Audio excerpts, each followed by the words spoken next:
this lipstick from Bourgeois in shade 14. It's the Rouge edition, and it's shade 14, Pretty Brune, I think.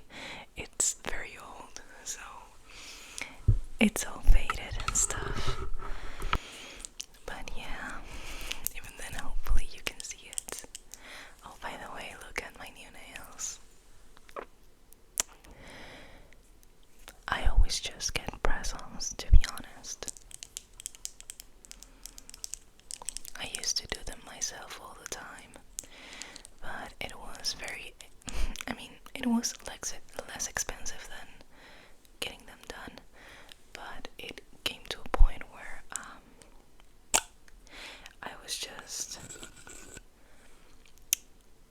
I didn't want to be bothered, so I started getting cheap presents, and that's what I do now. But yeah, as you can see, this lipstick has got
from the Flowers of Evil as like very crude and maybe even disgusting. But I do think he has a way with words and with descriptions. And since this is a bilingual edition, I'm going to be switching between French and English while I whisper to you.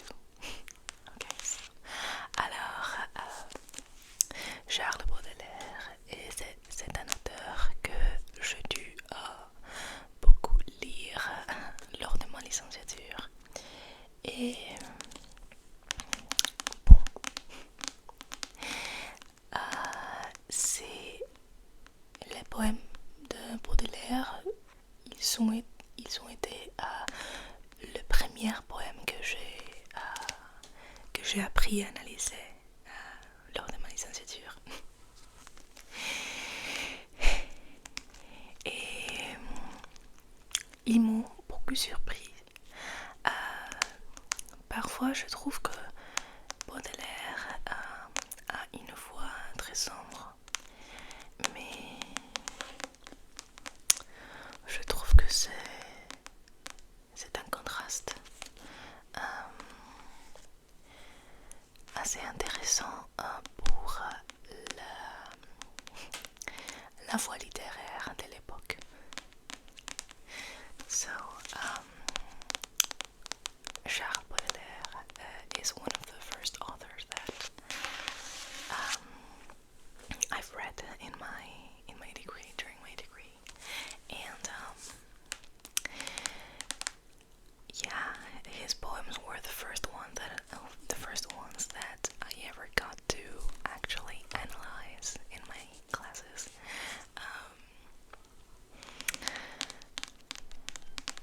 So yeah, I prove that the voice in his poems can be a bit somber sometimes. Somber. But I find that somber voice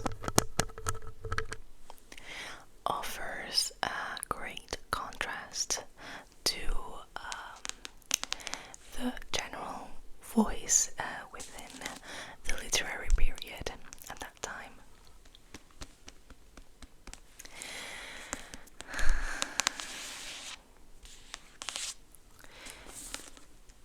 But before I keep rambling, I am going to light some incense.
So we can have like a very relaxed environment. I feel like to read poetry, and especially to read Baudelaire, you need a very relaxed environment. I would also recommend a glass of wine if I can be as cheeky as that. But yeah, in my experience, Baudelaire is best enjoyed with a glass of wine and a cozy, relaxed ambience. Okay, I'm going to put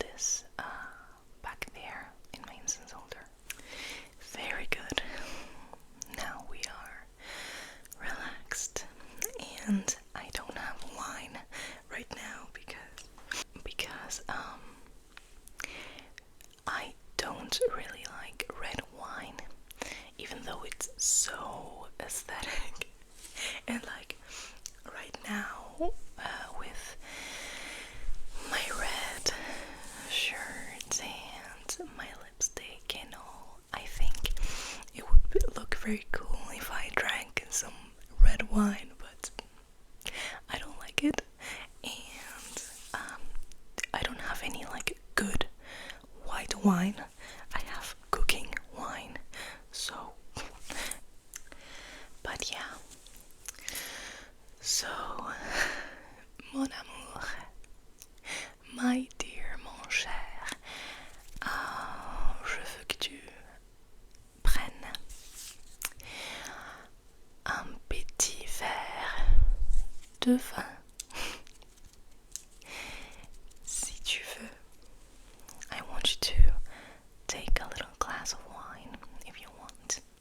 If you don't drink, then you can just have some warm tea, maybe something sumptuous, you know, some black tea. I don't know. So some full-bodied tea, maybe some chai, or maybe some black tea with, you know, I love like Persian tea. It's black tea with like cloves and vanilla and many different spices. So yeah, something like that. If you don't want to consume anything that has alcohol in it.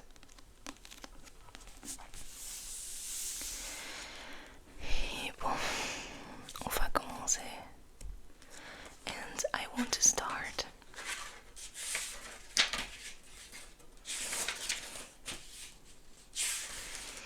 with the beautiful words that Baudelaire dedicates to Théophile Gautier in the preface of The Flowers of Evil. There you can see. Here it is in French, and here it is in English. So I am going to read them, and then I am going to talk a little bit about their friendship.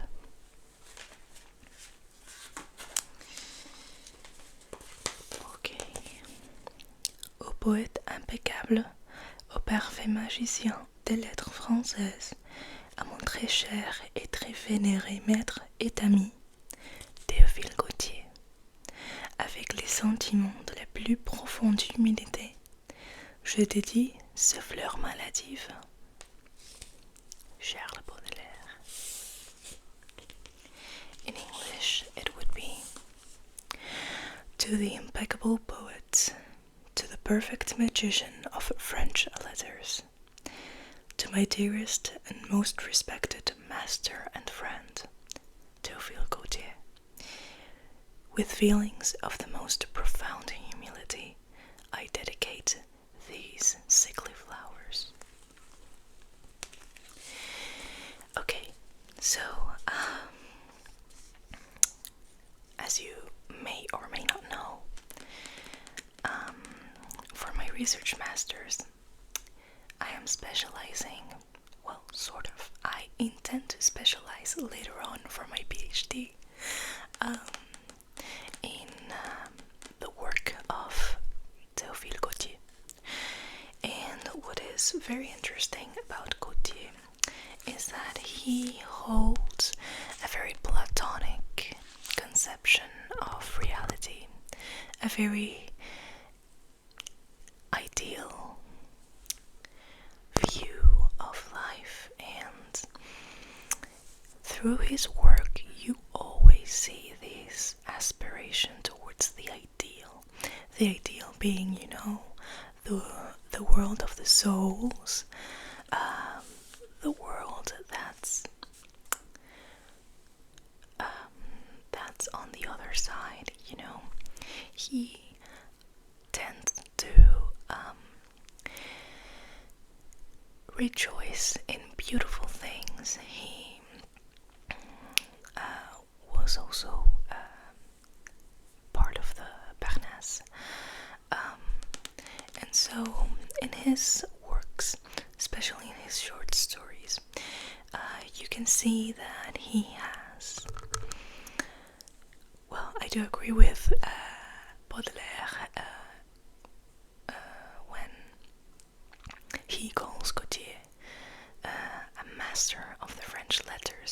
he truly is.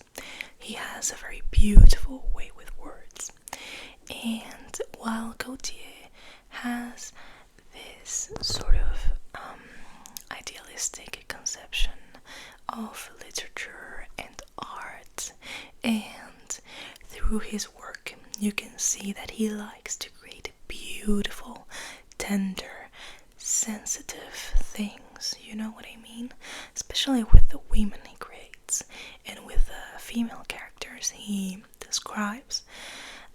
He likes creating beautiful things, and whereas Baudelaire is a bit more somber, like I said before. He is a little bit more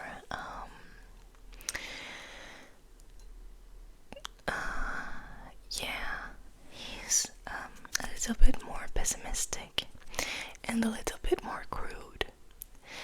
So these two men who are a little bit opposites from the same spectrum, they found such beautiful friendship. At the death of Charles Baudelaire, Gautier wrote a beautiful text dedicated to him. I do not have it handy, but if I do find it, I will insert it and read it in post-production while I'm editing. So yeah, and they had a very beautiful friendship. That's why whenever I started studying Gautier's works, I also liked studying Baudelaire, since Baudelaire has many themes in his poems that become almost central to the 19th century literature, especially within decadent circles. Also, excuse me if I don't use the actual words for like literary genres or literary movements. Please remember that my first language is Spanish and I studied all of this in French. So I'm really trying my best here. But yes, I just wanted to talk about that because I think it's a very interesting thing to talk about whenever we read books, whenever we read someone's work. I think we should always try to learn something about the author, and that way we can understand their work better. Of course, you will always give your own meanings to literature and to different literature works. But it is of course also very interesting to see what could have been the intended meaning, you know what I mean? Like according to an author's life, according to the things he said or did while he or she was alive. I find that very interesting as a literature major, or whatever you call it in English. It's very complicated, like how you guys call those things. But yeah, okay, so I've blabbed long enough. Let's get on to the reading, shall we? Thank you for bearing with me. Okay, so we begin Les Fleurs du Mal avec un poème qui s'appelle Au lecteur, to the reader. And so, je veux le lire premièrement en français et après je le lirai en anglais. Et de cette façon, vous pouvez tous, désolé, et comprendre ce que Baudelaire a écrit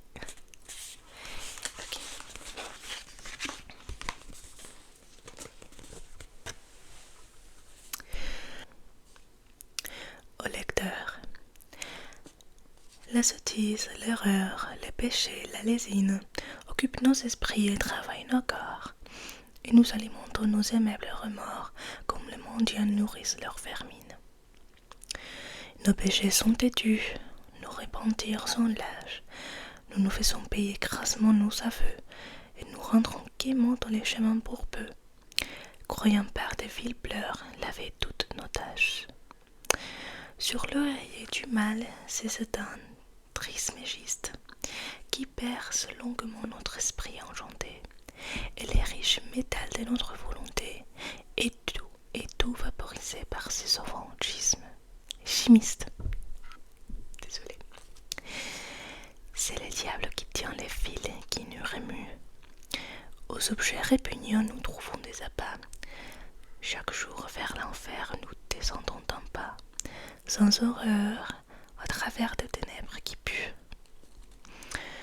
Ainsi qu'un débauché pauvre qui pèse et mange les hommes martyrisés d'une antique catin, nous voulons au passage un plaisir clandestin qui nous pressent bien fort comme une vieille orange.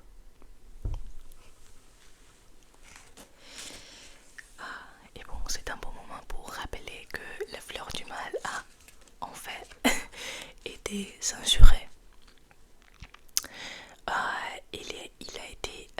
Ce recueil a été condamné en 1857 comme une offense à la morale publique. Alors, oui, je pense que tout au long de la vidéo, lorsque je lirai les poèmes, vous allez comprendre. Mais oui, je vais lire la traduction anglaise. Okay, so now in English. To the reader. Folly and error, avarice and vice, busy our minds and sap our body's force. We feed our pleasant feelings of remorse, like itchy beggars nourishing their lice. Stubborn in sin and cowards in repentance, we make a confession for lavish pay, then go back gaily to the muddy way, as if cheap tears could wash out all our stains. On evil's pillow Satan Trismegist lulls with long murmurs the enchanted soul, a knowing chemist who dissolves our will and turns its precious metal into mist. The devil holds the strings that make us move. Now loathsome objects seem to please us well. Each day we take one further step to hell. Without a repugnance, down through stinking caves. As some poor lecher, with his rattled whore, kisses and nibbles at her withered breast, we steal clandestine pleasures like the taste of an old orange squeezed for one drop more.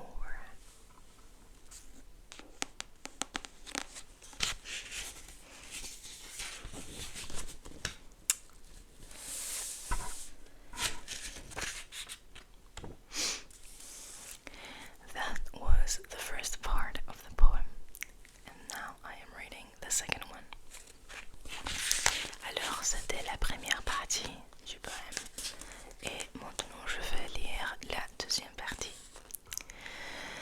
Serrés, fourmillant comme un million d'éléments dans nos cerveaux, ripotent un peuple de démons, et quand nous respirons, la mort dans nos poumons descend fleuve invisible avec des sourdes plantes. Si les viols, les poissons, les poignards, l'incendie n'ont pas encore brodé de leurs plaisants dessins le canevas banal de nos pitieux destins, c'est que notre âme, est là, n'est pas assez hardie. Mais parmi les chacals, les panthères, les lys, les singes, les scorpions, les vautours, les serpents, les monstres glapissants, hurlants, grognants, rampants, dans la ménagerie infâme des novices, il en est un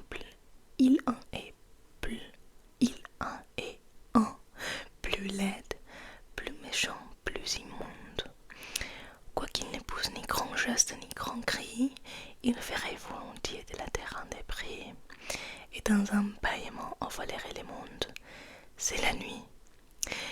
L'œil chargé d'un pleur involontaire, il rêve déjà faux en fumant son hookah. Tu le connais, lecteur, ce monstre délicat, hypocrite lecteur, mon semblable, mon frère.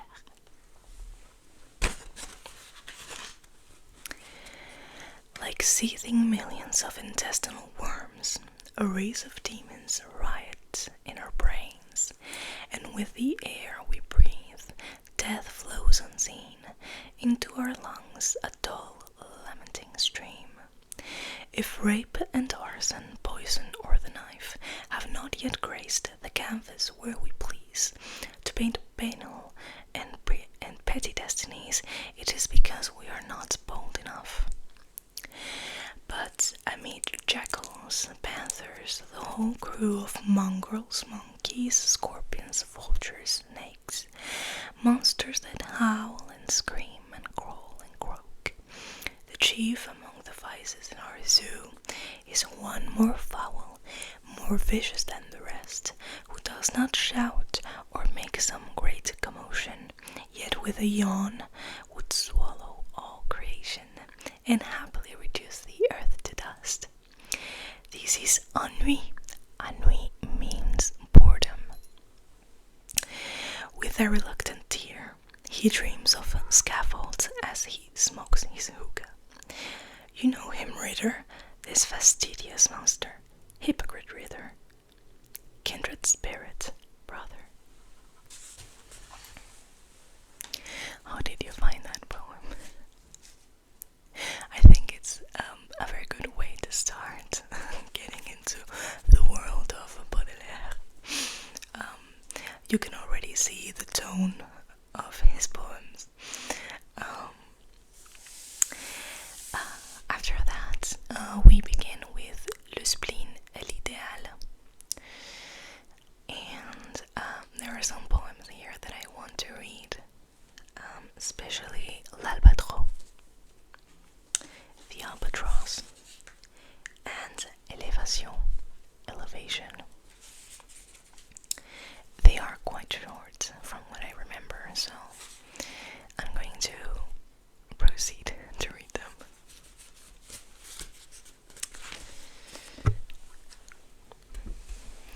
L'Albatros. Souvent, pour s'amuser, les hommes d'équipage prennent des albatros, vastes oiseaux des mers, qui suivent, indolents compagnons de voyage, les navires glissant sur les gouffres amers. À peine les ont-ils déposés sur les planches que ces rois de l'azur, maladroits et honteux, laissent piteusement leurs grandes ailes blanches comme des avirons traîner à côté d'eux. Ces voyageurs haïs et ailés, comme il est gauche et val, lui n'a guère si beau qu'il est comique et laide. L'un agace son bec avec un brûle-gueule, l'autre mime en brodant un verme qui volait. Le poète est semblable au prince des nuées, qui entre la tempête et série de l'archer, exilé sur le sol au milieu des huées. Ses ailes de géant l'empêchent de marcher.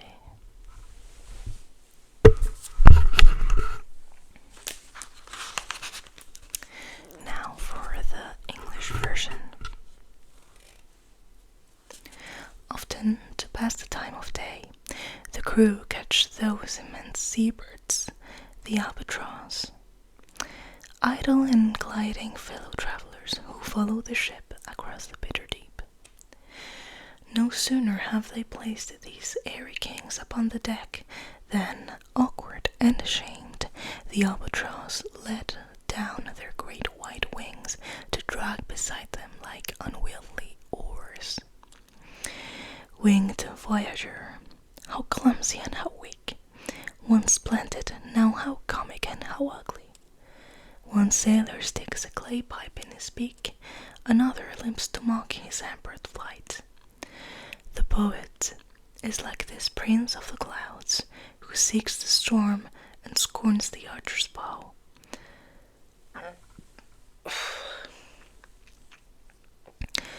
exiled on earth amid the cheering crowd, with giant wings that will not let him walk. So as you can see in this poem, Baudelaire is kind of talking about the condition of being a poet, especially in that time period. Although I think many of us who write can actually relate to what he's saying. When he speaks of these ugly but majestuous birds, he kind of speaks about the fact that a writer may be unassuming, but their inner world is majestic. And even though at the time writers were kind of reduced to this sort of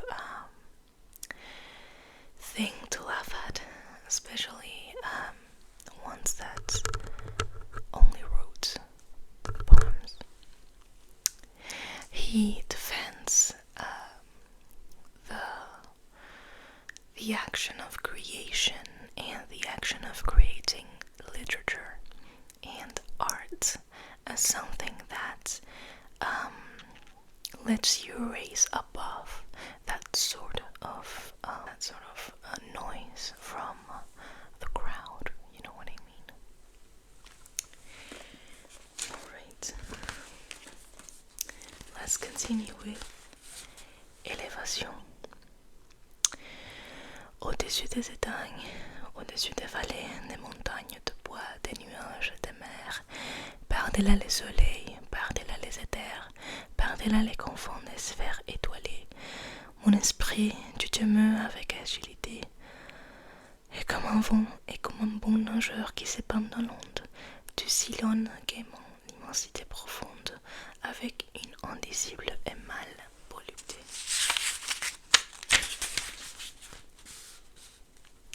Envole-toi bien loin de ces miasmes morbides, va te purifier dans l'air supérieur et bois comme une pure et divine liqueur les feux clairs qui remplissent les espaces limpides. Derrière les ennuis et les vastes chagrins qui chargent de leur poids l'existence brumeuse, heureux celui qui peut, d'une aile vigoureuse, s'élancer vers les champs lumineux et sereins. Celui dont les pensées, comme des alouettes, vers les yeux les matins prennent un libre essor, qui plane sur la vie et comprend sans effort le langage des fleurs et des choses muettes. J'adore ces derniers vers, qui plane sur la vie et comprend sans effort le langage des fleurs et des choses muettes. Okay, now in English.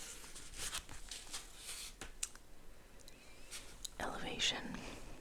Above the mountains and above the clouds, above the valleys, woods and lakes and ocean, beyond the sun, beyond ethereal places, and starry spheres beyond their utmost bounds.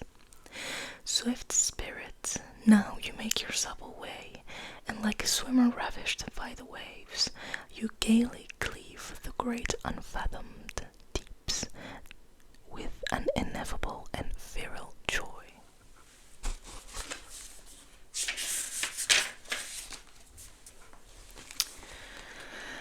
Fly far from these miasmic, sickly places. Arise and cleanse yourself in higher air, and drink as of a draught divine and pure, the loosened fire that floods the sky-clear places. Beyond the dreary cares and vast distress that weigh upon our dim existence here, happy the man who with a vigorous wing, can soar towards the shining fields of peace. Happy the man whose thoughts, like larks, take wing freely towards the morning skies, who glides above this life and simply understands the speech of flowers and of silent things. That was a beautiful translation. I normally don't like translations because I feel like translations have to be done in a certain way, especially when it comes to literary works.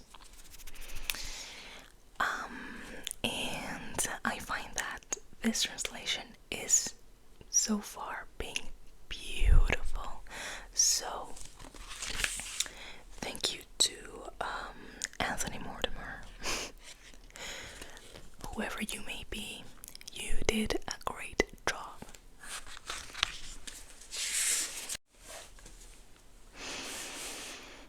Okay, let us read a couple more short ones, and I think I will read the rest in later videos. Please tell me if you like the bilingual editions. I also have Wuthering Heights in Spanish and English, so that would also be a very interesting thing to read for you guys. Alright. Okay, so the next poems are The Sick Muse, The Venal Muse, and The Bad Monk. Ok. D'abord en français. La muse malade. Ma pauvre muse est là. Qu'as-tu donc ce matin? Tes yeux creux sont peuplés des visions nocturnes, et je vois tour à tour réfléchir sur ton teint la folie et l'horreur, froide et taciturne. Les écubes verdâtres et les roses lutins t'ont-ils versé la peur et l'amour de leurs urnes? Le cauchemar d'un point despotique et mutant t'a-t-il noyé au fond d'un fabuleux tourne? Je voudrais qu'exhalant l'odeur de leur santé, ton sang des bons efforts fût toujours fréquenté, et que ton sang chrétien coulât à flot rythmique, comme les sons nombreux des syllabes antiques, où règne tour à tour le père des chansons, Phébus, et les grands pins, les seigneurs des moissons.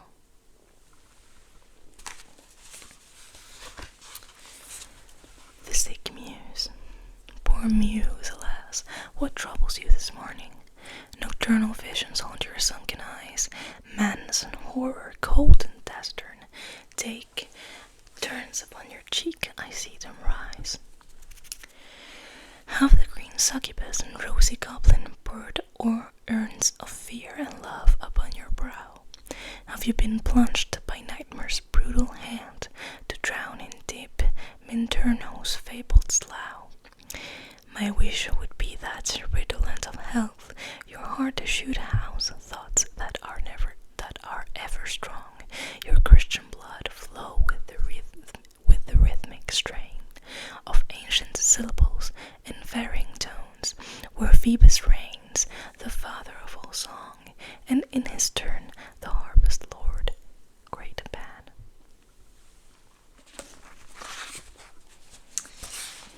Ok. La muse vénale. Ô muse de mon cœur, monte tes palais. Auras-tu quand janvière la chair assez bourrée, durant les noires nuits des neigeuses soirées, en disant pour chauffer tes deux pieds violets? Ranimeras-tu donc tes épaules marbrées aux nocturnes rayons qui percent les volets? Sentant ta bourse à sec autant que ton palais, récolteras-tu l'or des voûtes azurées? Il te faut, pour gagner ton pain de chaque soir, comme un enfant de chœur, jouer de l'encensoir, chanter des Tédéums auxquels tu ne crois guère, ou, saltimbanque à jeûne, étaler tes abats et ton rire trempé de pleurs qu'on ne voit pas, pour faire épanouir la rage du vulgaire.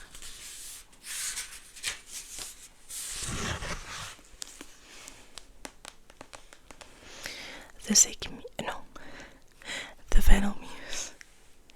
Muse of my heart and lover of conscience in long dreary nights of snow and sleet, when winter has let Boreas loose, will you not find one brand to warm your purple feet? Or will the moonbeams through the shutters warm your shivering shoulders, mottled with the cold? With both your purse and palate dry, shall you run to the azure vault to clean their gold? Here's how you have to earn your evening bread. You play the choir boy, don't spare the incense, and sing Te Deums, though you're racked with doubt. Or like a starving acrobat, show your charms, your laughter steeped in tears unseen, and meant to split the sides of the unfeeling crowd.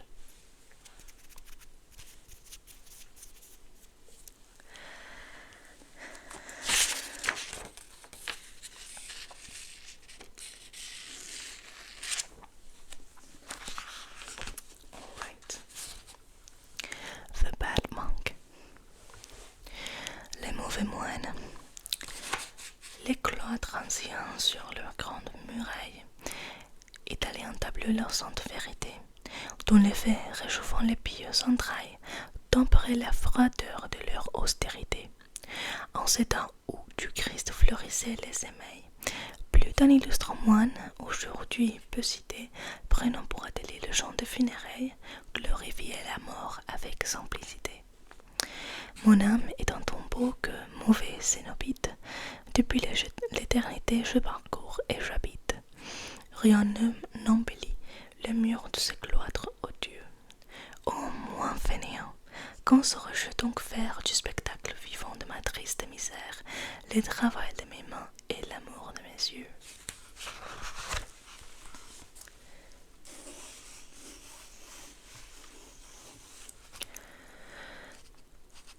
The Bad Monk. The ancient cloisters used to illustrate the holy truth in paintings on the walls, which served to temper chill austerity, warming the bowels of all pious souls. In those old times when Christ's seed grew and flourished, some famous monks, their names half known today, would choose the graveyard as their studio, exalting death in all simplicity. My soul has ever been a tomb in which I move and live, a fruitless cenobite. Nothing adorns this cloister I despise. O idle monk, when shall I learn to make out of this living show of my sad state the work of my hands and the love of my eyes?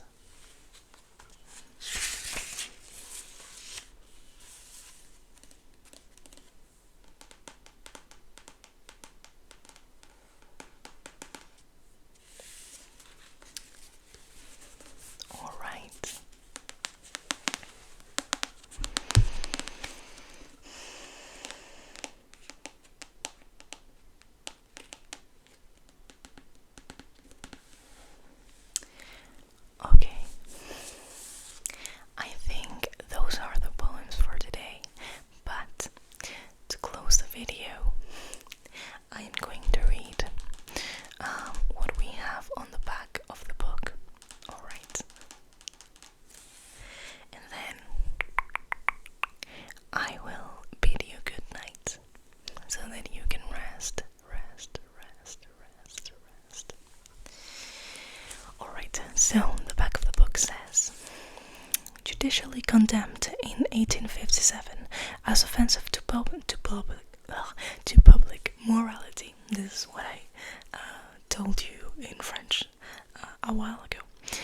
The Flowers of Evil is now regarded as the most influential volume of poetry published in the 19th century.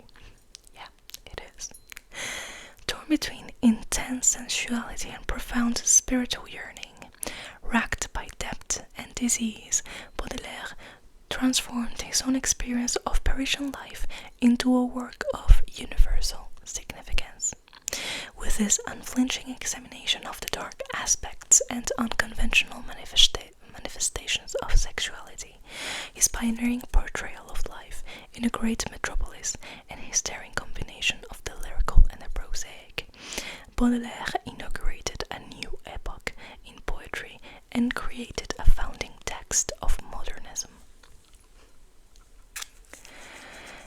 Anthony Mortimer, already praised for his virtuous translations. Yeah, I mean, I haven't read the other translations. I might have to get my hands on them. But these are amazing. I love them. Of Petrarch, Dante, and Villon, has produced a new version that not only respects the sense and the form of the original French, which is so important, but also makes powerful English poetry in its own right. Yes, and that is what good poetry translations should be.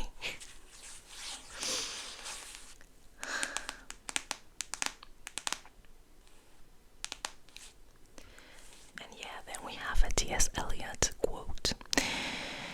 Baudelaire is indeed the greatest exemplar in modern poetry in any language, for his verse and language is the nearest thing to a